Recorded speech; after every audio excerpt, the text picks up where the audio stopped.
Alright, so now that we've had to move to our home studio, because USI has basically kicked everybody out, of course for security reasons and to stop the spread of COVID-19 and all that good stuff.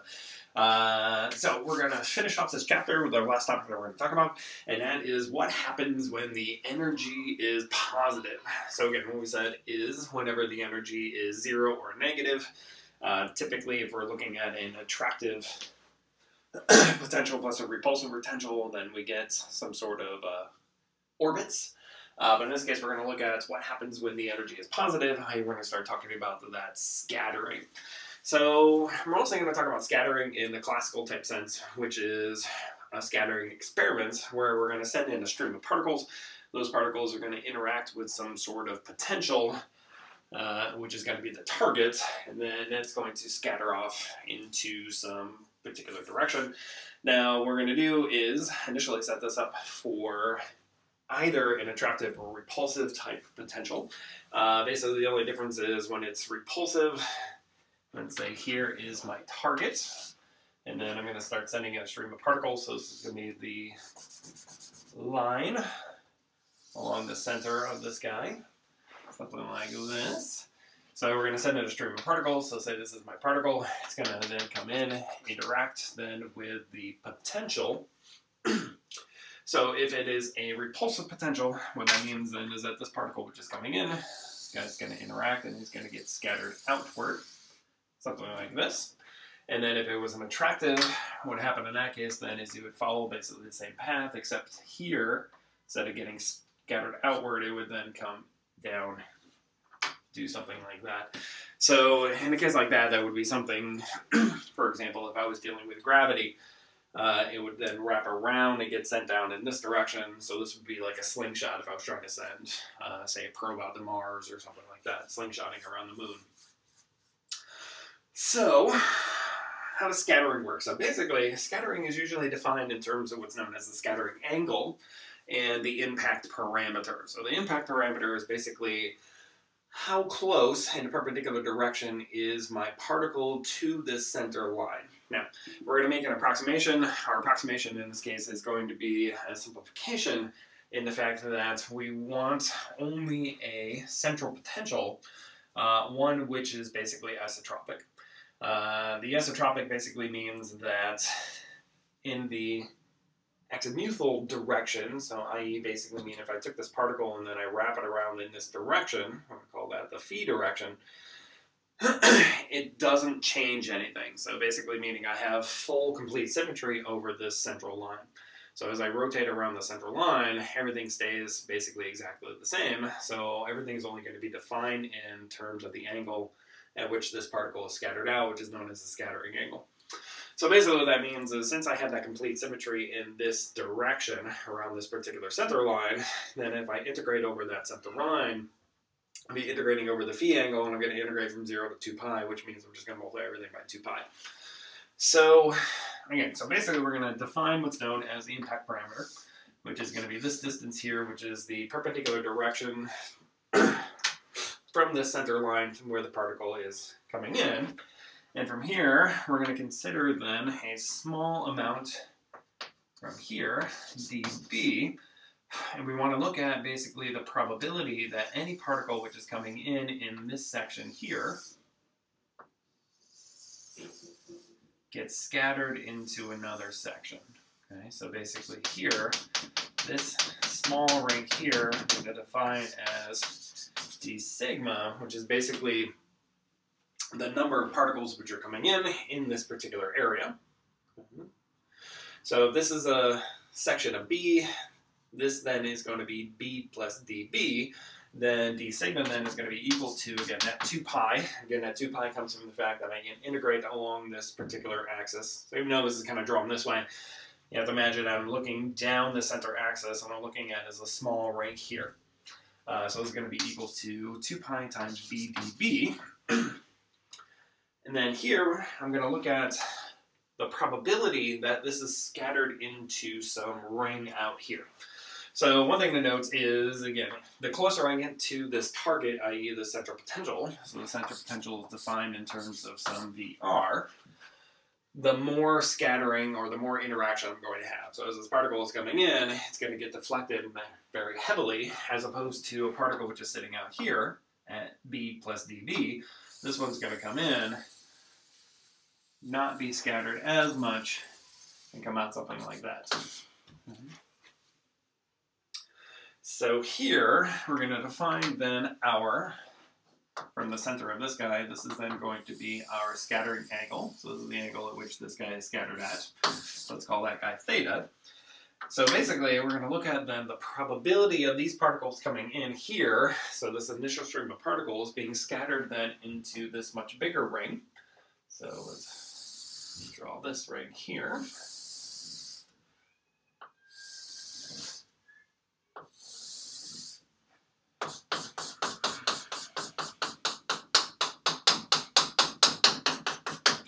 Where this thing is d capital omega, which is what's known as the solid angle.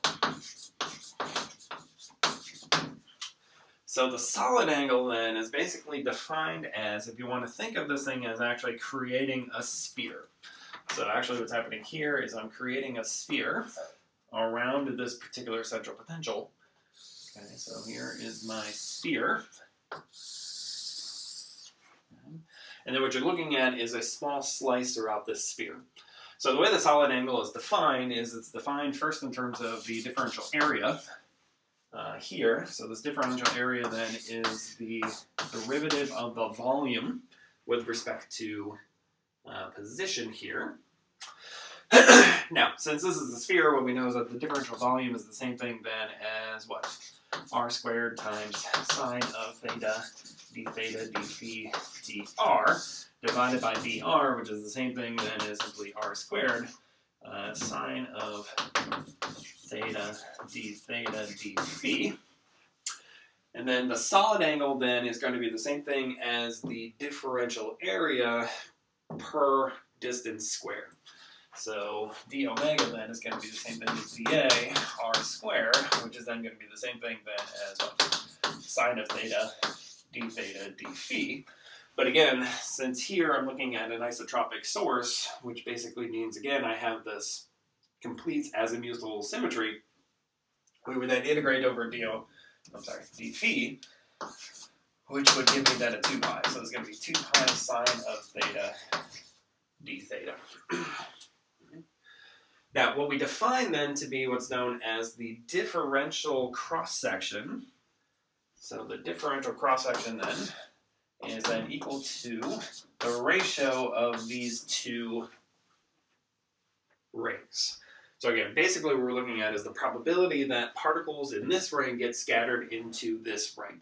So the differential cross-section, which I'm going to call capital D here, is then the same thing as the ratio of the particles which are incident onto this ring divided by the particles which are then scattered into this ring, which is then going to be the same thing as d sigma d omega. Now, using these two results, what this says then is what? This is going to be the same thing as 2 pi times b times dv divided by 2 pi times sine of theta d theta. So the 2 pi's then are going to cancel, so it's going to be the same thing then as what? B divided by sine of theta times the absolute value of dB d omega, or d theta.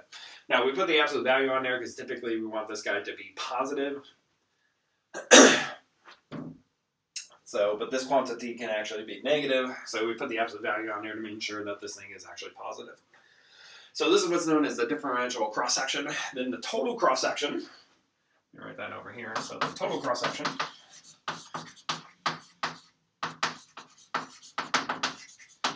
sigma is then equal to the integral over all of these different rings. So in this case, it's integrating over all possible rings.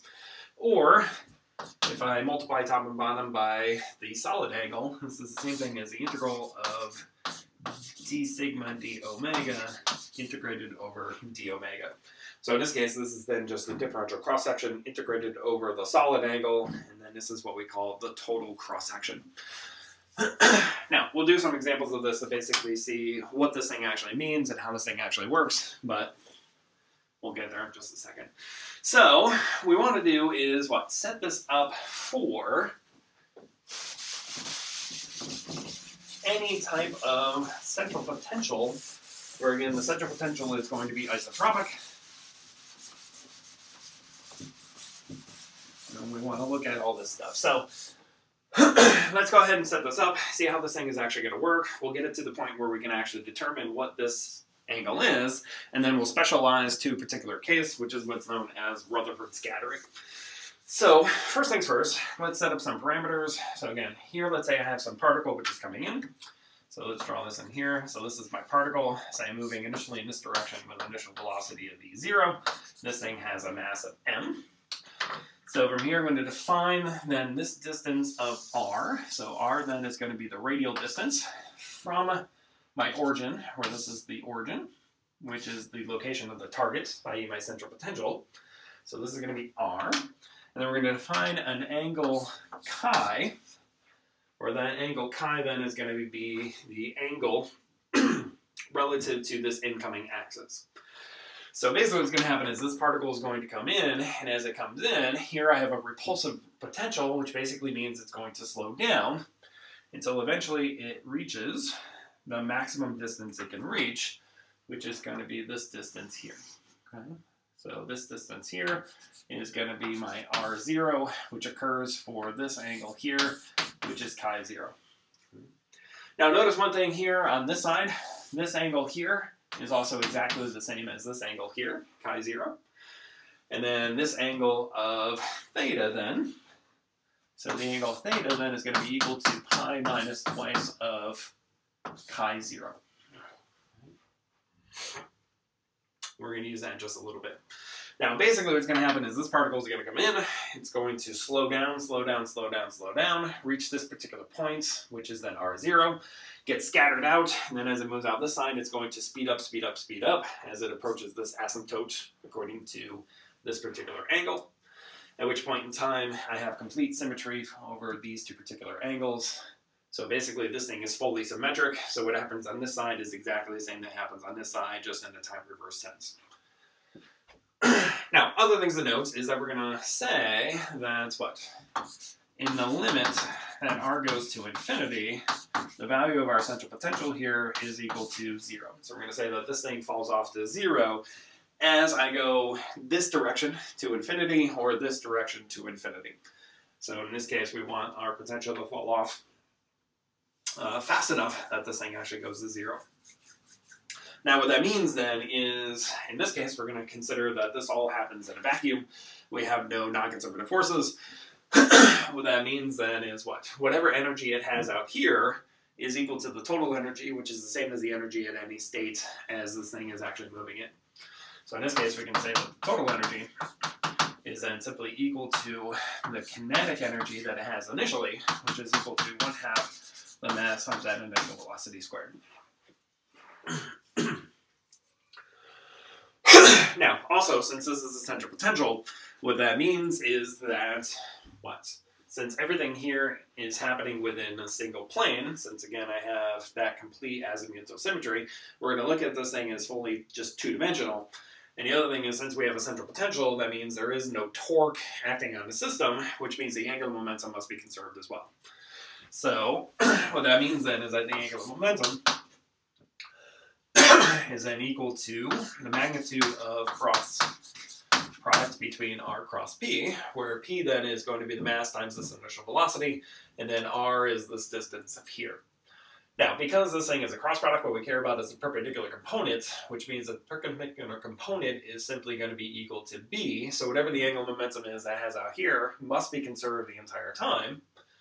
So this is going to be simply the same thing as b times the initial momentum, which is the same thing then as b times the mass times the initial velocity. Now, this I'm just going to define as simply the energy. So using these two things, what we can do then is we can use this one to solve for the velocity, use that velocity in here to rewrite the angular momentum in terms of the energy. So from here, we get then is that what? The velocity is the same thing as the square root of twice the energy divided by the mass, which I can plug into here. So it's going to be the same thing then as what? B times m times the square root of twice the energy divided by the mass, which is the same thing then as B times the square root of twice the energy times the mass. So this then gives me the angular momentum in terms of the energy.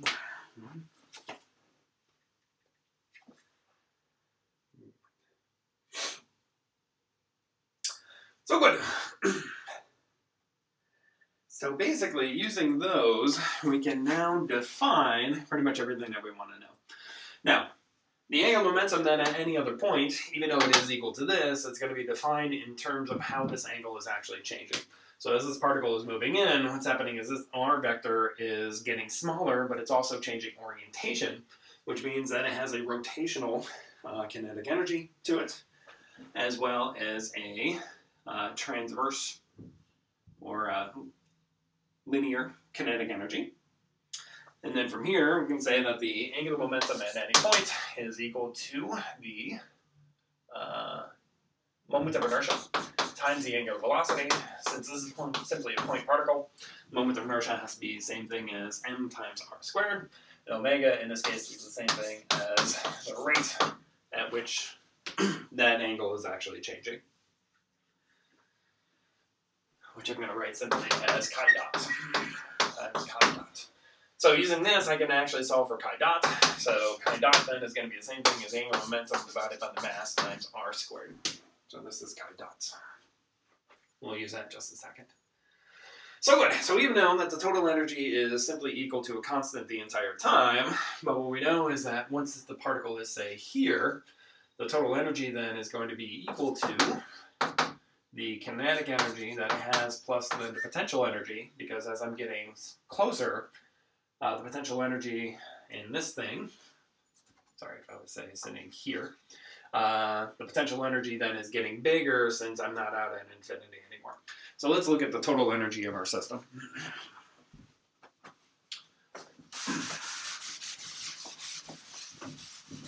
So the total energy at any point is going to be equal to our kinetic energy plus our potential energy. Again, kinetic energy is going to be simply equal to 1/2 the mass times the velocity squared, because it has a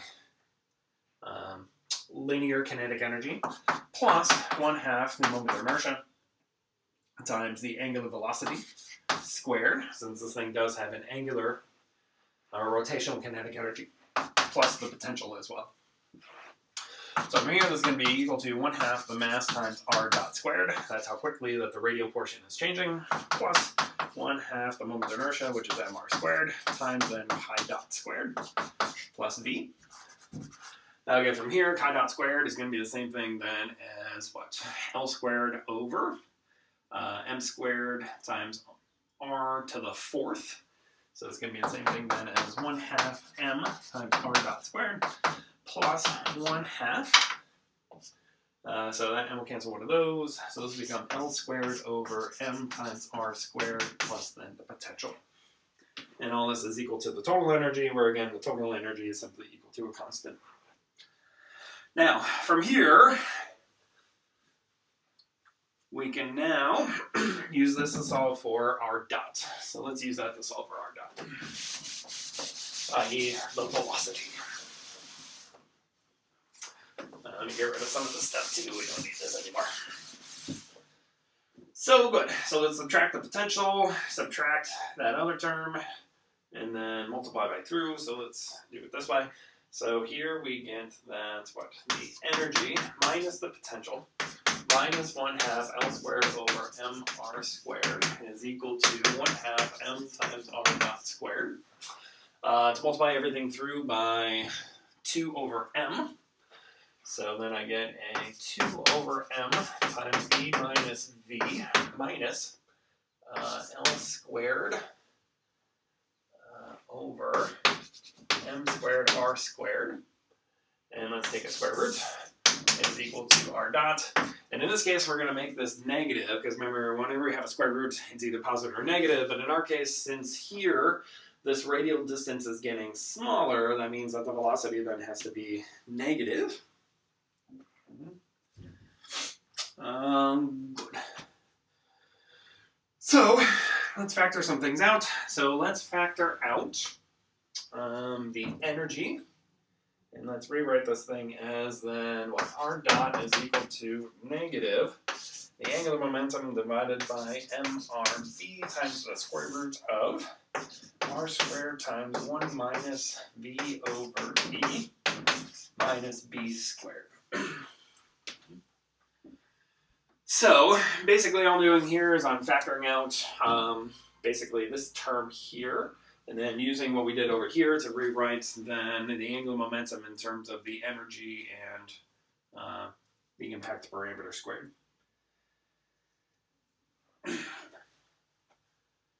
So good. So that's r dot. We'll come back to r dot here in a second. So good. So now we want to consider how this angle is changing with respect to time. So to do that, let's look at this guy. So here, we're going to go ahead and look at d chi, which is the same thing as d chi dt times dt. But again, d chi dt, we know is the same thing as L over mr squared. So this is going to be the same thing as angular momentum divided by mr squared times dt. Now here, let's do a change in parameters. Use the fact that, as t is changing, r is changing as well. So I'm going to go ahead and multiply top and bottom of this by dr. So this is going to be the same thing then as L mr squared times dr divided by r dot, where this is r dot. So let's go ahead and insert this guy. So, let's get rid of him.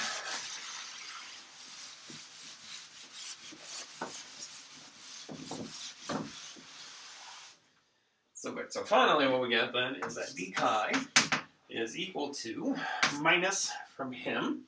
So basically when I divide through here, the L's are going to cancel. One of the M's are going to cancel. One of the R's is going to cancel. And the B is going to move to the top.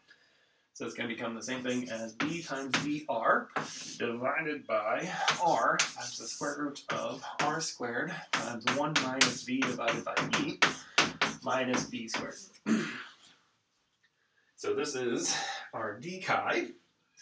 Now for this guy, all we then want to do is what? To determine the angle, we then have to integrate the both sides from the initial angle to the final angle. Now again, our final angle is going to be chi 0. Because again, we're integrating from that initial to then chi 0, which is the maximum distance at which this guy's going to reach. Now, for the initial angle, what we're typically going to do is we're going to say that this particle starts off far enough away that it's effectively infinite distance away.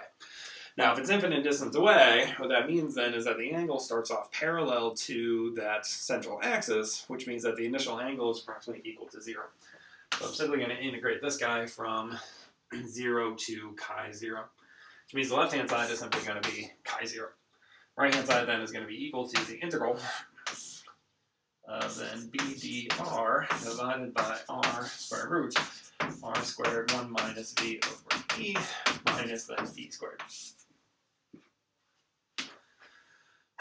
Now again, to find that scattering angle, the only thing I need to know then is what we wrote down initially, which is that scattering angle is the same thing as pi minus twice of chi 0 here, which means that our scattering angle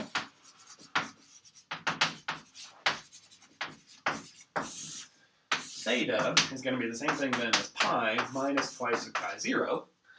But chi 0 is defined this way, so that means our scattering angle is going to be pi plus twice of then the integral of then b dr divided by r times the square root of r squared 1 minus v over e minus then b squared.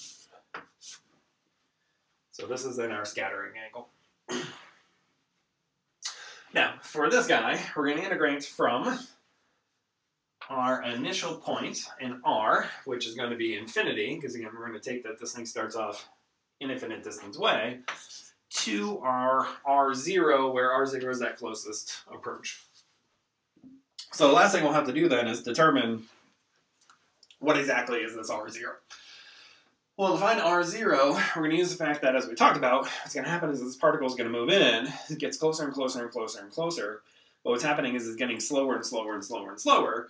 And it's going to reach that R0 when the particle momentarily stops, switches sign, and then starts moving with a positive velocity instead. So to find R0, all we're simply going to say then is that our expression for our dot must be equal to 0 when R is equal to R0. This is our condition to determine what R0 is.